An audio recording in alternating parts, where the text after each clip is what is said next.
Sejam muito bem-vindos ao meu canal Tatiana Sampaio. Aqui nessa jornada, nessa série, nessa playlist, onde nós estamos caminhando, junto com Virgílio, Dante e Beatriz, atravessando aí o inferno, o purgatório até chegar ao paraíso, nessa obra maravilhosa que é a Divina Comédia de Dante Alighieri.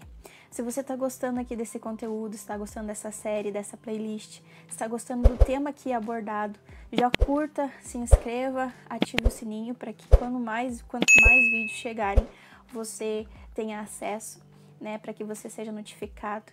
E também, comenta aqui, deixa o seu curtir para que esse vídeo alcance mais pessoas que se interessam e que gostam desse tema, ok? Se você está gostando até aqui, deixa seu like, nos ajude aí e nos dê essa força para o canal. Então hoje nós estamos no quinto canto e nós estamos adentrando então com Virgílio e Dante no segundo círculo do inferno. Nós já passamos aqui então por aquela selva escura onde Dante estava perdido, com a ajuda de Virgílio, que representa a visão iluminada pela fé, que é representada aqui pela Beatriz. Nós vamos adentrando um novo caminho.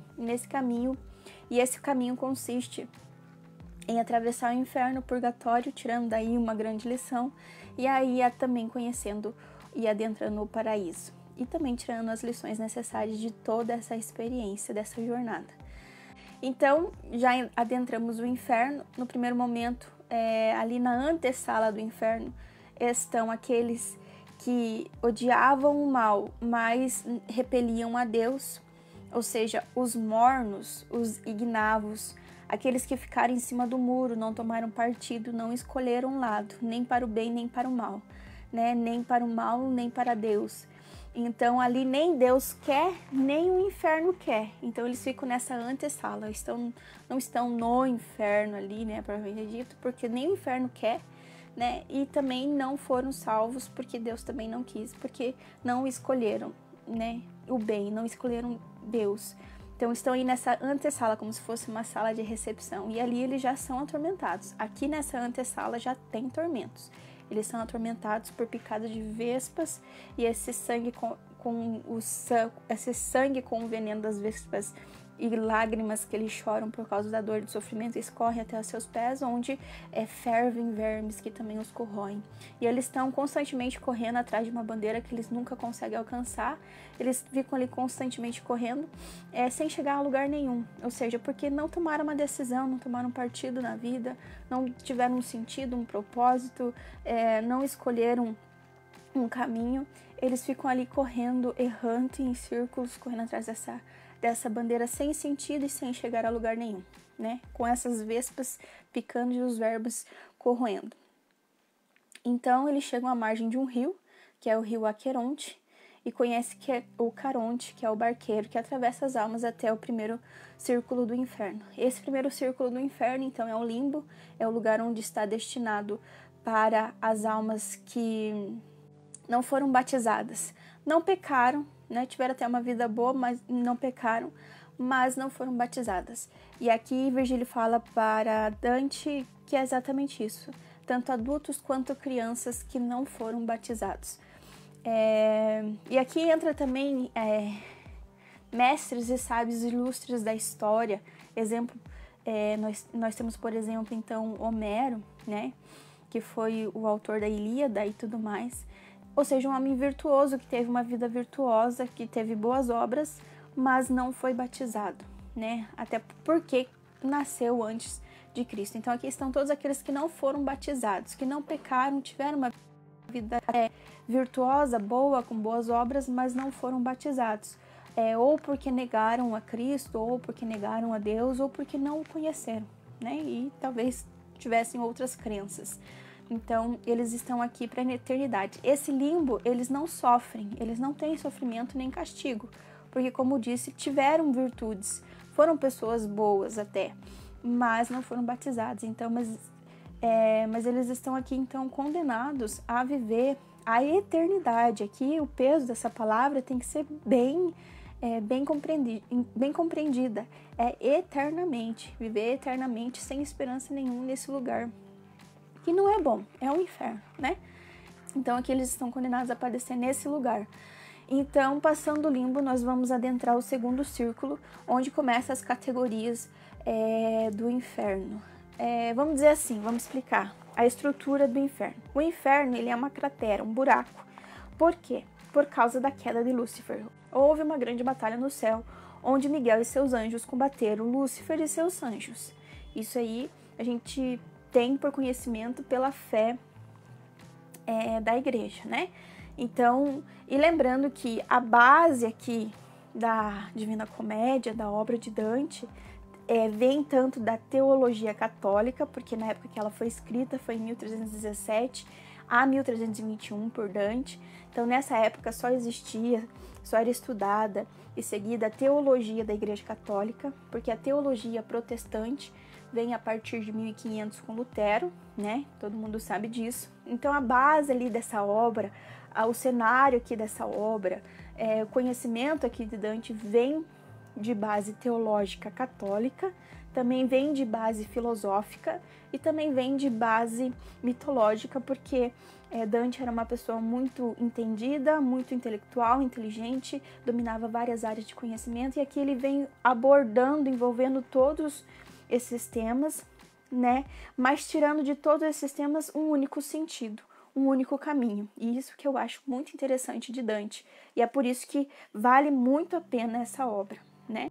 Então, houve a grande batalha no céu, onde Miguel e seus anjos combateram Lúcifer, e Lúcifer perdeu. Claro que essa batalha a gente sabe, né? Quem tem uma base teológica sabe que não foi uma batalha de armas fisicamente, mas uma batalha espiritual de ideias, de pensamentos, né? Então, São Miguel, o arcanjo, né? Ele vence Lúcifer, e né, quando vence, Lúcifer derrotado cai do céu, despenca do céu, é expulso do céu, como a terça parte dos anjos. Nessa queda com impacto, então, forma-se essa cratera. Essa cratera tem 9 círculos. Cada círculo é destinado a um castigo para um pecado, né? E cada pecado aqui se refere aos 7 pecados capitais. Tati, por que 9 círculos e não 7 círculos? No decorrer da jornada pelo inferno, Virgílio vai explicar para Dante e a gente vai perceber e entender o porquê. Esses 9 círculos, eles estão separados em 3 categorias, né? Que são os pecados referentes à incontinência, são os pecados referentes ali à fraude e os pecados referentes à violência, né? E conforme o pecado e a sua gravidade, a sua maldade, eles estão ou mais na borda da cratera ou mais no fundo. Lembrando que lá no fundo está Lúcifer, ou seja, os pecados mais graves, mais maldosos, estão mais próximos de Lúcifer, ou seja, nos últimos círculos lá no fundo dessa cratera, ok? Essas categorias dos incontinentes, dos violentos e dos fraudulentos têm a ver com aquelas 3 feras que Dante encontra lá no começo da obra, que ele está numa selva escura, tenta um novo caminho, que é a vida de conversão, e aí aparece 3 feras, que é a pantera, que representa a fraude, que é o leão, que representa a violência, e que é a loba, que representa a incontinência. Aqui no começo, nós começamos com a categoria dos incontinentes, né? Porque, segundo estudiosos, a incontinência, o pecado da luxúria, por exemplo, que é esse segundo círculo que nós adentramos hoje, no canto 5, ele é mais... Dante considerava os pecados mais leves, os da incontinência. Então, aqui nessa primeira categoria, que vai do círculo 2 ao círculo 5, são a categoria dos incontinentes. E aqui a gente vai encontrar o pecado da luxúria, da gula e da avareza. E depois as outras categorias com seus respectivos pecados. Então hoje no quinto canto nós adentramos o segundo círculo do inferno. Então neste canto, canto 5, nós vamos entrar junto com Dante e Virgílio e conhecer os castigos e o sofrimento e as almas que estão no segundo círculo do inferno, que está destinado para os luxuriosos, para os pecadores pela luxúria, né? Ou seja, as paixões desordenadas, as más paixões, as paixões proibidas, as paixões da carne, aqueles que se deixaram levar pelas paixões carnais, ok? Então aqui a gente vai ver muitas paixões proibidas, né? Paixões fúteis e muitos luxuriosos, vamos dizer assim. E aqui tem uma história principal onde Virgílio apresenta então o castigo e o motivo do castigo, e daí nós tiramos uma lição. Como vocês sabem, nós estamos aqui, né, para aprofundar mais no contexto, no significado, no simbolismo, na chave de leitura que há cada canto, né, que possui cada canto, para que a leitura, então, e o entendimento seja mais fácil.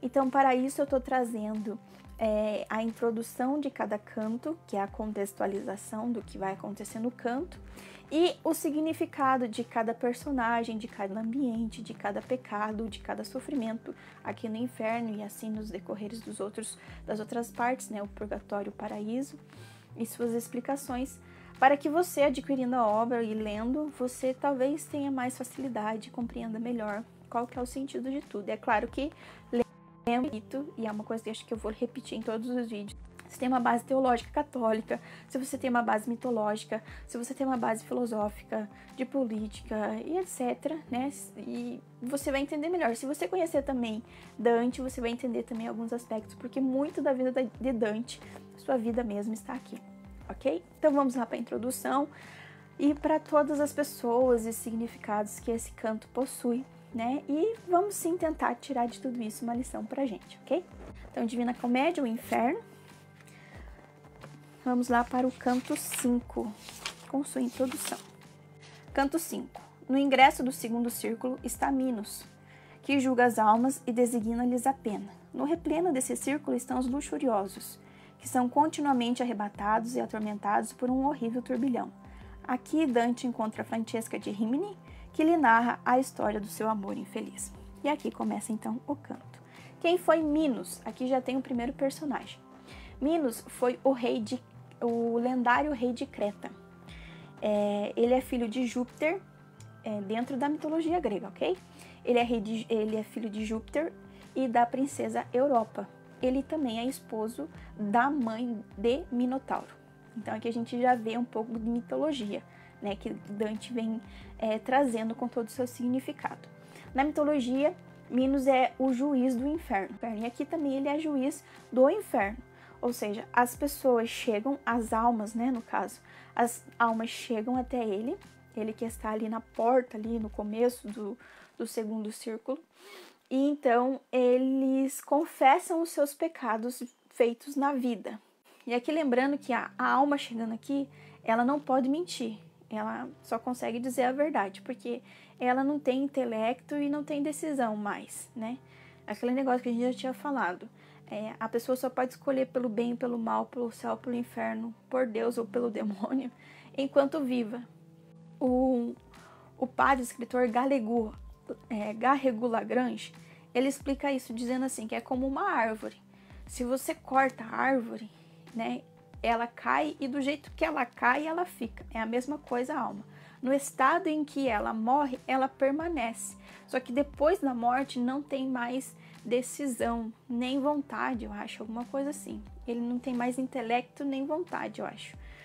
Então, do jeito e nas decisões e nas escolhas e na consciência em que se morre, vai para o inferno já, né, determinada o caminho que deve seguir, né, porque as escolhas a gente só tem durante a vida, né, enquanto vivo. Tá, mas isso aqui é um parêntese, tá? É um parêntese, ok? Então, as almas, elas chegam ali e elas não conseguem mentir, elas só podem dizer a verdade. Então elas confessam todos os seus pecados para Minos, e Minos, como é juiz, vai discernindo e entendendo para qual lugar ela deve ser destinada para sofrer então o seu castigo eterno. E ali parece que ele é um pouco um ser meio híbrido. Ele é um homem, né, e acho que um homem e um réptil, porque ele tem uma cauda, e conforme a alma vai confessando os seus pecados, ele vai discernindo E a cauda dele é quem faz o número de voltas, né, de acordo com o círculo que a alma, então, é destinada segundo o seu pecado. Ou seja, a pessoa é luxuriosa. Então, conforme ela vai confessando seus pecados, Minos vai ali, então, julgando, discernindo. E ali a cauda dele faz o número de voltas de acordo com o círculo que ela é destinada, ou seja, se é luxuriosa para o círculo 2, então a cauda dele vai fazer duas voltas, né? E ali então aquela alma é lançada no círculo onde ela vai sofrer o seu castigo eterno pelo pecado que ela cometeu em vida. Chegando então passando por Minos, e aqui tem uma discussão com Minos. Minos furioso fala, né? Entende que Dante não é uma alma, né? Condenada. Porque ele é diferente das almas. Todo mundo reconhece que ele é vivo porque ele tem matéria, né? A luz não atravessa ele como as almas, né? Que são transparentes e tudo mais. Então todo mundo percebe que ele está no lugar errado, que ele está vivo, né? Então ele repreende, ele chama atenção, ó, cuidado com quem está te guiando, porque quem está te guiando está levando para um caminho ruim, porque aqui é um lugar sem esperança, só de castigo e sofrimento, e eu não sei se você vai conseguir sair. Então Virgílio forte também repreende Minos, fala, ó, lá onde tudo se pode, né? Eles querem que ele faça essa jornada, então fique quieto no seu canto e apenas obedeça. Então aqui ele faz uma referência ao céu, né, lá ao paraíso, lá onde tudo se pode, querem isso. Então é uma ordem lá. E a gente percebe assim muito respeito, tanto no inferno quanto no purgatório, ao céu. E lembra até aquele negócio da Bíblia, né? Aquela passagem da Bíblia que diante de Jesus Cristo, né? Ou seja, do Rei do céu, né? Todo joelho se dobra, né? Toda boca confessa que é o Senhor. Então eles têm esse respeito. Até Virgílio, quando fala que referente à sua rebeldia, ele não foi batizado, então não foi para o céu. Não conheceu a Deus quanto vivo, então não conhece Deus agora. Mas ele se refere a Deus como onipotente, né? Então eles têm esse respeito, e é interessante isso. Então quando ele fala que lá onde tudo se pode, se quer isso, e que é para ele apenas obedecer, então Minos se cala. A gente vê também que Caronte se cala, então eles respeitam bastante ali os santos, né? Vamos dizer assim, os superiores a eles, os bem-aventurados. Então eles estão caminhando ali por aquele vale escuro e eles começam a ouvir um rumor, como se fosse um rumor, um barulho forte, um tufão de vento. Então eles avistam um tufão mesmo, né, como se fosse uma corrente de ar muito forte, violenta, como um furacão ali. E eles percebem que aquele furacão é um furacão de almas. São almas que são lançadas, levadas, arrastadas por um vento forte, e eles sofrem violentamente por causa disso. E são levados de um lado para o outro, numa velocidade, numa violência tremenda, e eles sofrem, agonizam, gritam, choram, blasfemam, né, nesse furor, nesse vento, né, que eles são arrastados e levados, jogados para um lado para o outro violentamente. E aqui ele reconhece algumas almas. Então ele pergunta, quem que são essas almas, Virgílio, né? O que está acontecendo? Daí Virgílio fala, se você olhar para esse tufão, você vai reconhecer algumas almas, e conforme a história dessas almas que você vai lembrar, você vai perceber e entender o porquê que estão aqui. Então ele olha para aquele tufão e realmente reconhece muitas almas. Ele vê ali Semíramis, que era a rainha de Babilônia e era esposa do caçador Nino. Ele vê ali também Dido, que era de Cartago, esposa do rei Siqueu, né, que daí já envolve ali a trajetória de Eneida e a missão de Enéas. Enéas acaba chegando ali em Cartago e Dido conhece ele, se apaixona profundamente, tem até um romance, mas daí os deuses lá romanos acabam falando para Enéas voltar ao seu destino, a sua jornada, porque ele tem um propósito que é fundar Roma. Então Enéas segue sua jornada e deixa Dido, e Dido triste, frustrada, decepcionada, né, pela falta desse amor, desse amado, ela acaba se matando. Então essa é uma história interessante que vem ali de Enéas, da Eneida. Ele encontra aqui também, nesse tufão de almas aqui, Aqui a gente encontra Paris, Helena e Aquiles de Troia, né, da famosa Guerra de Troia. Então Paris, Helena acaba se apaixonando por Paris e então ela acaba sendo levada por Paris para Troia, né? Ela era casada com Menelau e acaba fugindo, sendo raptada, né, por Paris, levada para Troia. E então, por causa dessa paixão, por motivo dessa paixão, né, desse relacionamento aí proibido e adúltero e tudo mais, então surge, né, a Guerra de Troia, a famosa Guerra de Troia, né, foi o estopim para o começo da Guerra de Troia. Então estão aqui Paris e Helena, está aqui também Aquiles, foi um grande herói também, né, nessa Guerra de Troia, onde ele está aqui porque se apaixonou, né, pela filha de Príamo e apaixonado ele acaba entrando desarmado. Acho que ele ia tratar sobre realmente um casamento com essa filha de Príamo, que era troiano, e ele acaba entrando desarmado no templo de Apolo e acaba sendo assassinado por uma flecha envenenada lançada que atingiu o seu tendão, ali o seu calcanhar, e ele acaba morrendo, né? Porque esse era o ponto fraco dele, né? Se eu não me engano, essa flecha foi lançada pelo próprio Paris, né? Esse Paris que sequestrou Helena, que foi o motivo dessa guerra aí e tudo mais. Então a gente vê também Cleópatra, que também é conhecida, né? Ela é a rainha do Egito, é reconhecida por suas paixões, né? Seus amores, seus romances. Aqui inclui Júlio César. A gente vê também Tristão, que acabou se consumindo por uma paixão, por um amor ali e tudo mais. E essas são as almas mais famosas que Dante traz como exemplo dessas paixões desordenadas, né, que fizeram essas pessoas caírem, né, e pecarem pelo pecado da luxúria e por isso estão pagando por isso nesse círculo, né, com esse sofrimento eterno.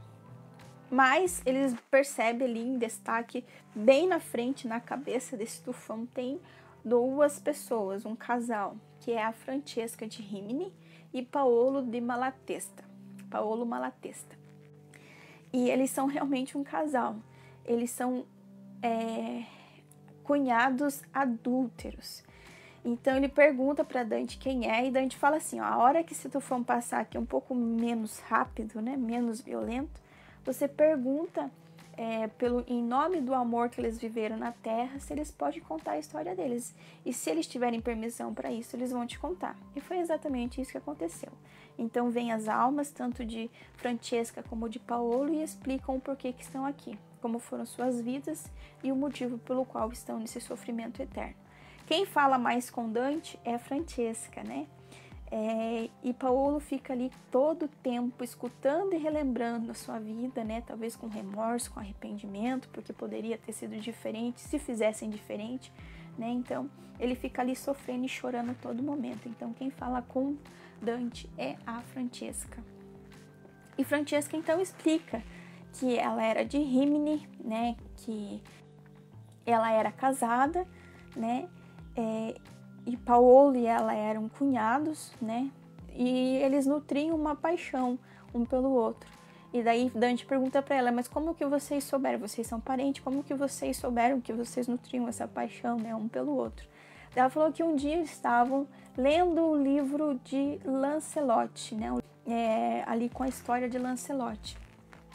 E uma frase que tinha nesse livro despertou, induziu eles então a um beijo. A frase era assim, um sorriso perfeito que quer receber o beijo do amante perfeito, alguma coisa assim, está escrito ali no livro. E diante dessa frase, eles acabam se beijando, né? E nesse ato de se beijar, eles são pegos então pelo marido traído, que mata os dois, sem chance de defesa. Então, eles nutriam uma paixão através de lerem o romance de Lancelot, ali, da história de Lancelot.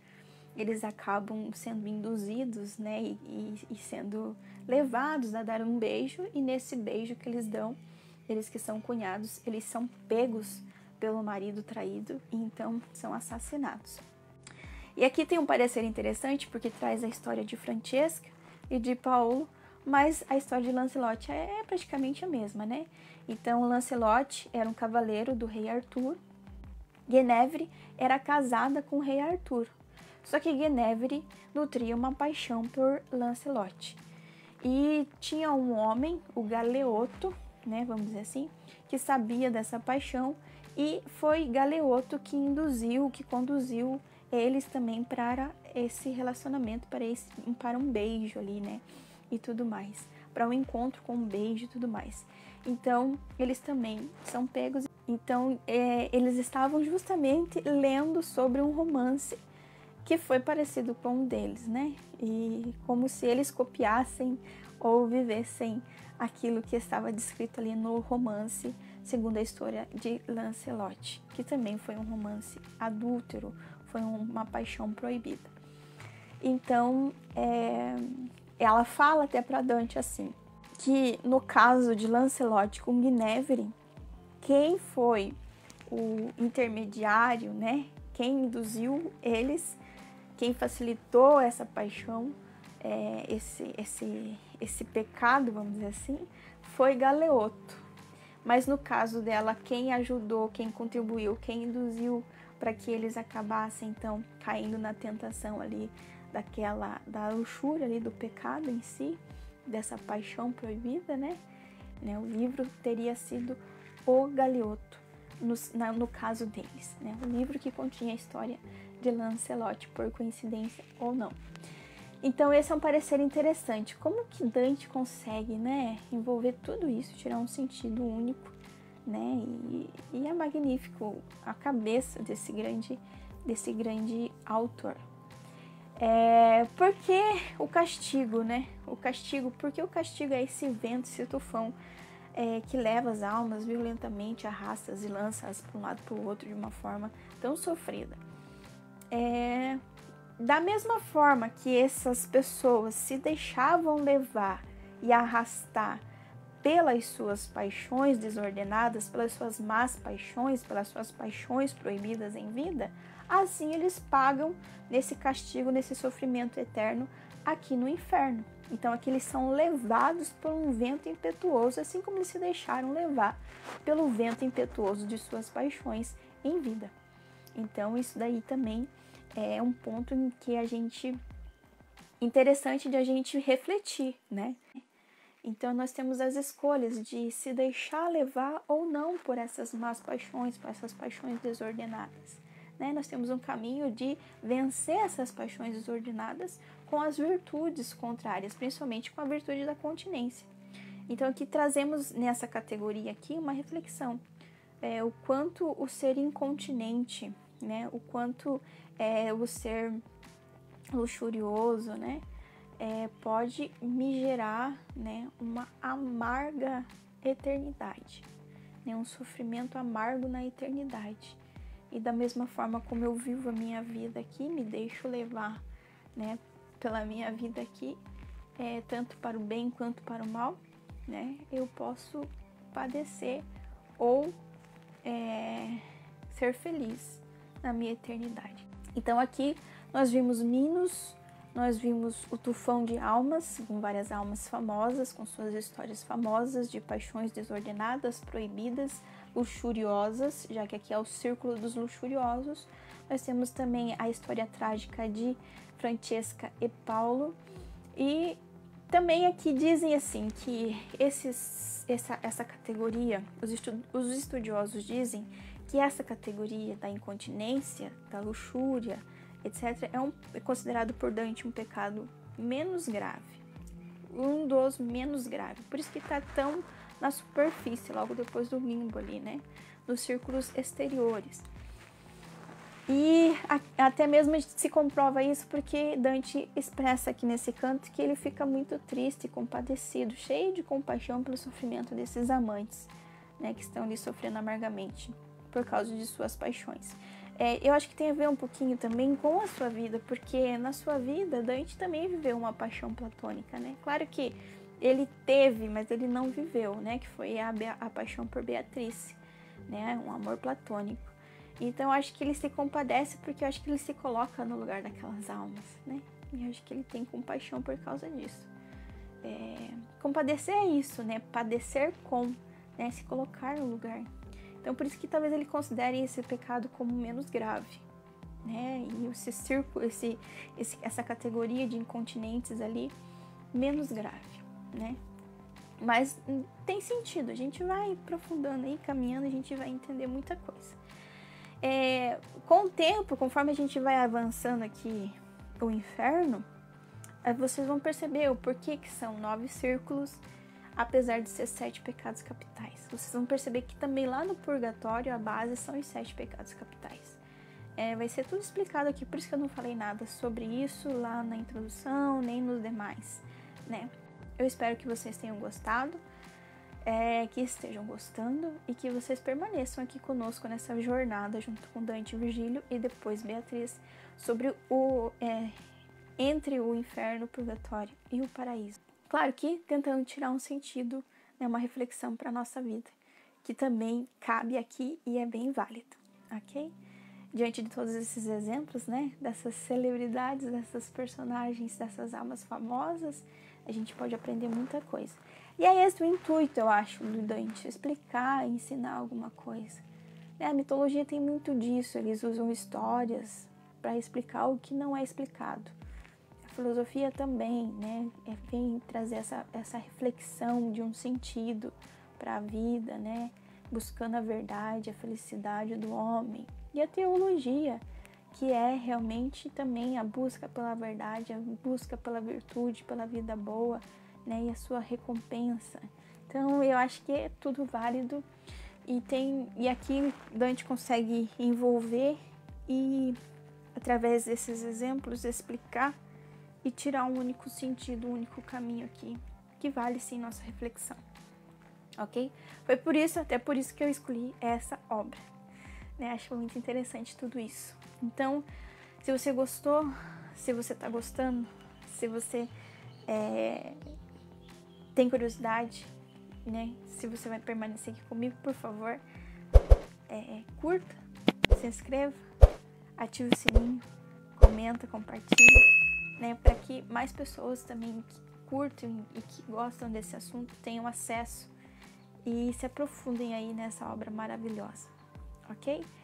Lembrando que aqui eu estou passando o meu conhecimento, o meu entendimento, a minha interpretação da minha leitura, da leitura que eu fiz do livro, da obra, né, as minhas pesquisas e estudos, porque eu aprofundei fora do livro, né?